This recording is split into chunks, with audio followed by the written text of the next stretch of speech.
Hi, everyone, and thank you for waking up with us on this Wednesday morning. I'm Jordan Schreier here with Lisa Bedell. We're just getting started with your news and weather to the top of the hour to help you plan for your day. We start with a breaking news alert this morning. Firefighters and other officials are checking out a partial roof collapse at a Fargo elementary school overnight. The Valley Today's Abby Furchner joins us live from Centennial School on 25th Street. Good morning, Abby. Yeah, good morning, you guys. I'm outside of Centennial Elementary where they're going to be doing some cleaning up today after part of their roof caved in. The cave-in happened in this hallway behind those closed doors, but we were able to get a picture of the damage. As you can see, the ceiling tiles are hanging and exposing the structure of the roof, leaving quite a mess. The school tried their best to remove the snow, but eventually called in the Fargo Fire Department and police around 9:30 Tuesday evening. Thankfully, nobody was hurt and kids were on spring break at this time.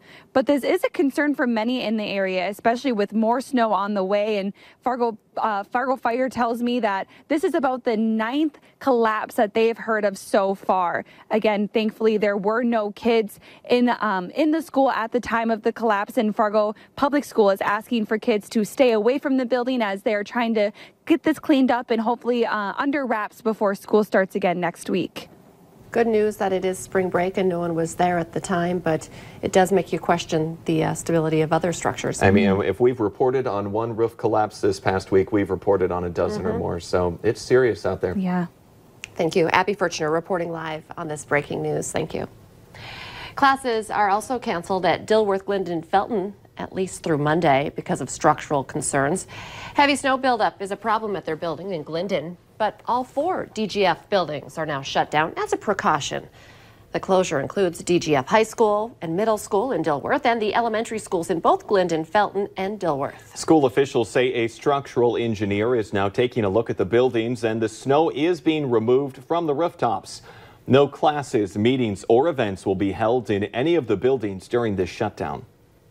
9 minutes before 7, let's get a check of our storm team forecast as we're preparing for more heavy wet snow to be on the rooftops. Yeah, and rain too in areas that if you have some snow on your roof and you get some rain, that's just going to soak right in and sit there as well. And then on top of that, the wind. So a combination of some really tough conditions as we head into the day today and through the day tomorrow. Blizzard warning is now in effect for later today, tonight, into eastern North Dakota, northwest Minnesota, and Pink here and beyond. A winter storm watch for our eastern counties. That's where we're more likely to get rain for a longer period of time. But once that snow starts to fall in your area too, anywhere where we have falling snow and wind, it's going to be a problem, and you'll likely see some whiteout conditions, but it may not be until tomorrow morning.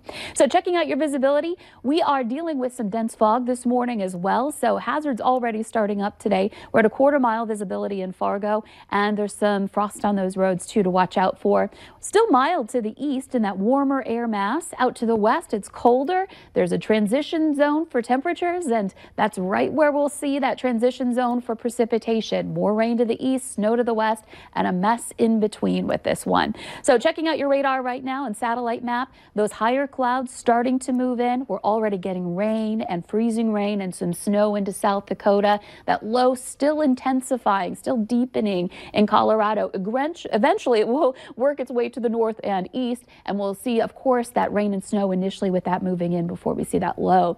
So checking out our snowfall potential. Again, the timeline on this, we're looking at that mix coming in around the noon hour in the south and then pushing northward from there and lasting through Thursday. Eventually the snow will end, but we're going to see about 6 to 12 inches of heavy wet snow here with this one. Now that transition line, that could move a little bit. Even today we're looking at that potential, and so wherever that moves to, that's going to have a big difference or make a big difference on what we see in places like Fargo, other places that are kind of right on that transition zone.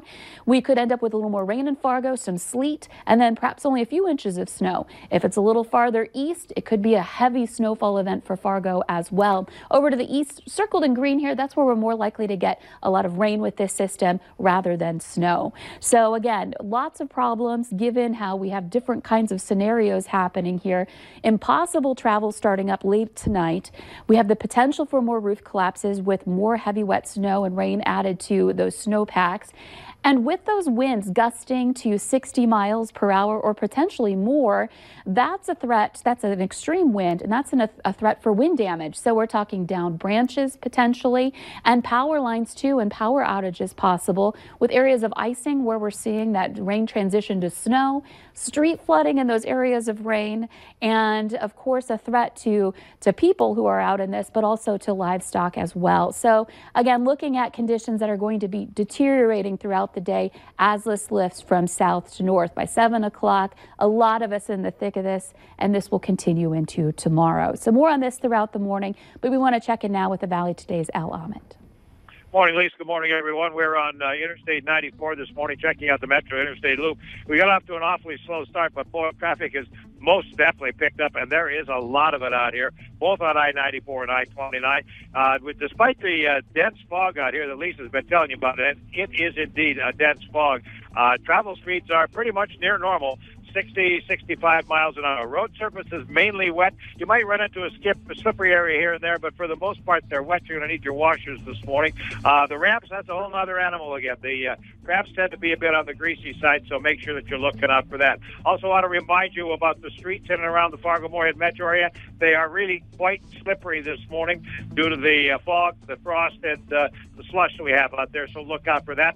And starting this morning at 11 o'clock, there are going to be some bridge beams. They're going to be put in place on Cheyenne Street over the diversion. Make sure you're looking out for that. I expect some congestion there and lane closures from time to time. That's between 11 and 3 today. Drive carefully today. Stay with us. Al Ahmed, Valley Today Traffic.